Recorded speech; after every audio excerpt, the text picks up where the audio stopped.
lovelies. I'm sorry that this is. I forgot that I had not pre-recorded this chapter, and then I looked on my channel. I was like, oh, let's see how this is. And I was like, this is not up there, but it's not been recorded. I was like, oh shoot. Yeah, sorry for the late recording. Also, happy late Easter, and reading all the youngies. I MsKingBean89. And this is chapter 28. I'm so sorry for the mix-up and everything. Let's get to it. Chapter 28. Second year. Assumptions. How on earth could you get yourself out of an engagement? Remus wondered to himself as he made his way down to the dungeons on Sunday evening. He was alone. Lily had asked him to check on the potion they were working on one more time before handing it in to the next day.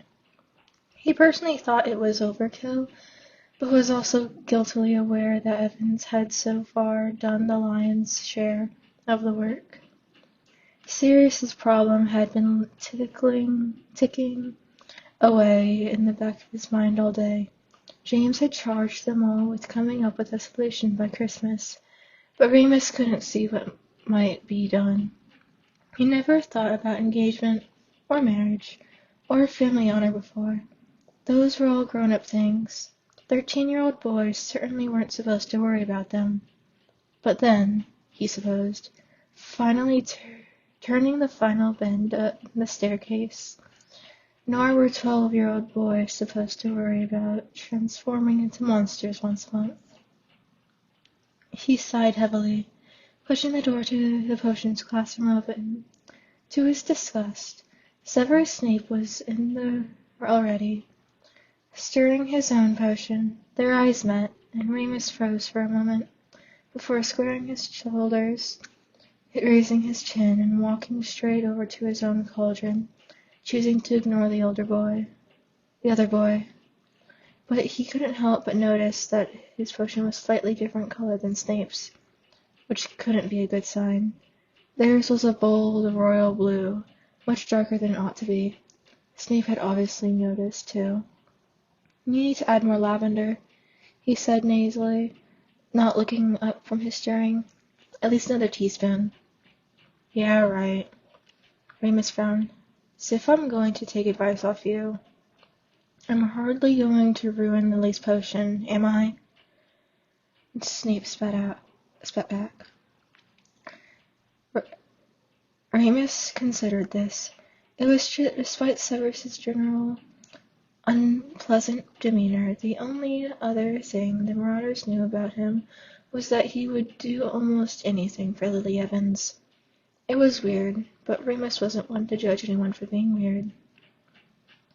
He threw in some more lavender and stirred.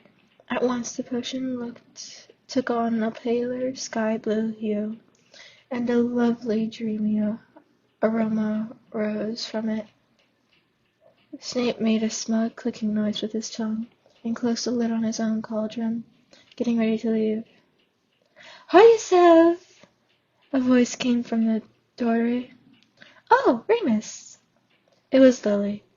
She looked a bit embarrassed. Remus frowned. "Thought we agreed on checking it tonight." Yes, we did. I was just double-checking." Her pale cheeks grew bright red. "Didn't think I'd show up?" Snape snorted derisively on his way out. Remus fought the urge to throw a spoon at the back of his greasy head. Lily didn't notice. She had already crossed the room and was looking down at the cauldron. "Well, you do get a lot of detentions," she said diplomatically. Severus swept out of the room. "Oh, wow, it looks much better than it did this morning. Did you do something?" "Added more lavender." "Great. Nice one. It looks exactly right." "Well," he rubbed the back of his head, glancing at the door. Snape was already out of earshot. "Yeah, I just thought it needed some, I suppose." "Nothing left to do, then. Are you on your way back to the common room?" "Yeah." They walked together. Lily was in a good mood. We work well together, don't we? She smiled at him. It's a nice change from Sev, anyway. You're much more easygoing. Remus had never thought of himself as easygoing before. It was a nice thing for her to say, but then compared to Snape, anyone might seem relaxed. What's the thing with you and him anyway? He asked. He's my best friend, Lily answered promptly, as if she had to justify this all the time. We've known each other for ages. Oh, right. He's not as bad as you think he is, she said, glancing at him sideways. He can be really kind and funny. Why is he hanging out with most of her in the pureblood lot, then? Well, if we're going to base our assumptions on people based on their friends, they looked at him very pointedly. What's wrong with my friends? James was shocked. Everyone loved James and Sirius. They rolled her eyes. They're all heirs to pureblood houses, aren't they? She tossed her auburn curls. Plus, they're massive show-offs. Potter thinks he's God's gift, and Black is... Well, he's a Black, isn't he? Even I know about them, and I'm Muggle-born. I suppose Peter's okay, but it's sad the way he follows them around everywhere. I follow them around too. Yeah, you do. She looks at him again, cheekily. You're wrong about them, Remus said. I mean, okay, you're right about them showing off, but they're not just... There's more to them. Well, then you'll just have to accept that there's more to Severus, won't you? She was harder to argue with than Sirius, Remus shrugged. Non-committally. It occurred to him that Lily might be able to help with their present conundrum. After all, weddings and engagement were girl things, weren't they? At least she might offer another perspective.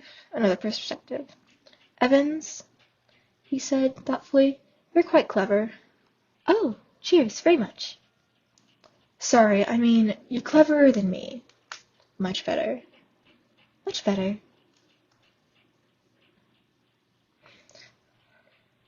He grinned, rubbing the back of his head. What would you do if your family was making you get married to someone you didn't want to? She frowned, as if that was not at all what she had expected. Like, an arranged marriage? I thought you lived in a foster home. A children's home, he corrected. They're different. Anyway, it's not me, it's someone else. She looked stumped, which didn't give Remus much hope.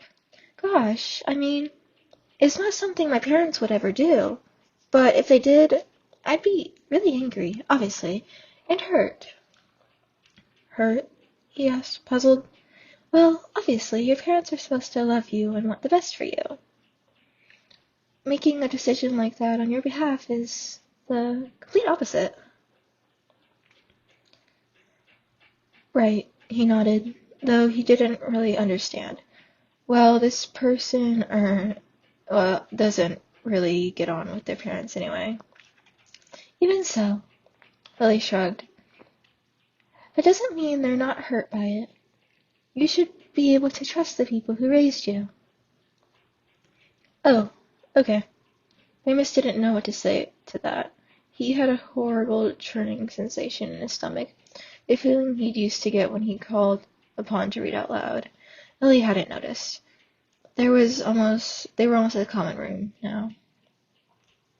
I still don't know what I'd do, she sighed.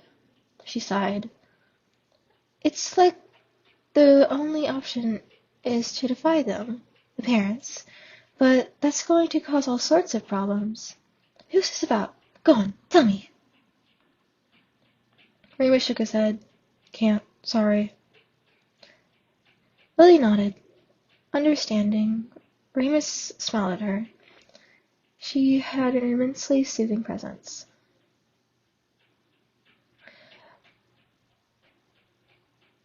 Flibbertigibbet, she said to the portrait, which swung open for them to crawl through.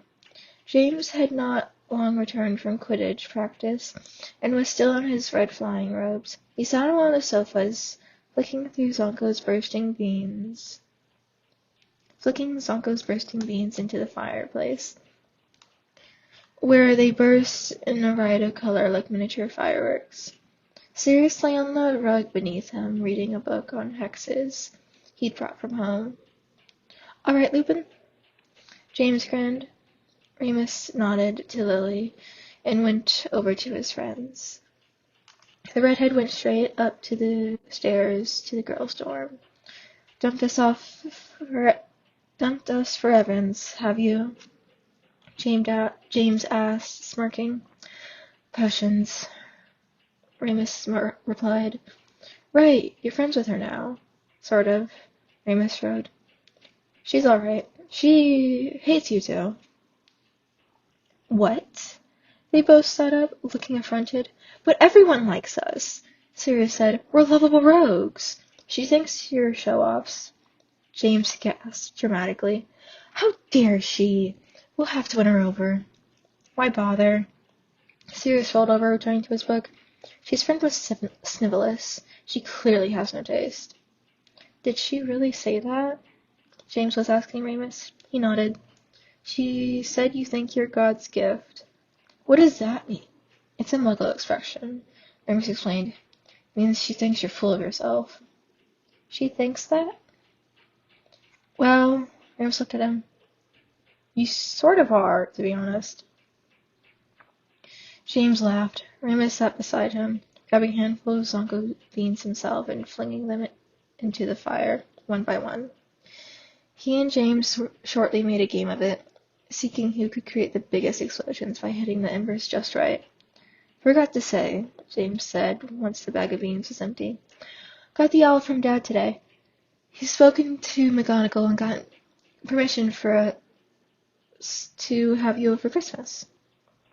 "Wait, what? Really?" Remus was fascinated. Why would a grown-up who had never met him before want to intervene on his behalf? He made a mental note never to underestimate the power of James's will ever again. "Yeah, doesn't think he can get you for the summer, though. Sorry." Remus shook his head wordlessly. He ought to say thank you, but he hardly knew how. "Just waiting for you now, mate." James nudged Sirius with his foot. "Have you sorted it out with your mom? Say you're going to the Pettigrews again?" "Not bothering," Sirius replied, still reading. "Just going to go to yours without saying anything." Sirius was rarely ever in contact with his parents, but since the Narcissa development he had been ignoring their owls altogether. Remus wasn't sure that silence was the best way for Sirius to express his discontent, but as Lily had just reminded him, Remus knew very little about families. "Mom won't like it," James chewed his lip. "Don't tell her then." Sirius turned his page. James and Remus exchanged a look. They had to do something about the engagement soon. The thought of Sirius being in this mood for 5 more years was a very grim one indeed. And that is chapter 28. I hope you enjoyed it, and I'm sorry for this being a day late. I forgot to pre-record. So it's gonna be more unedited than it usually is, because usually I do edit it a tiny bit if I made huge mistakes, which happens a lot of times because me and my brain do not know how to read. Lol. Anyways, remember to take care of yourselves and eat 3 meals a day, drink 64 ounces of water a day, and if you would like to, subscribe, and leave a comment on what I should read next. And I love you guys. Take care of yourselves. Bye-bye!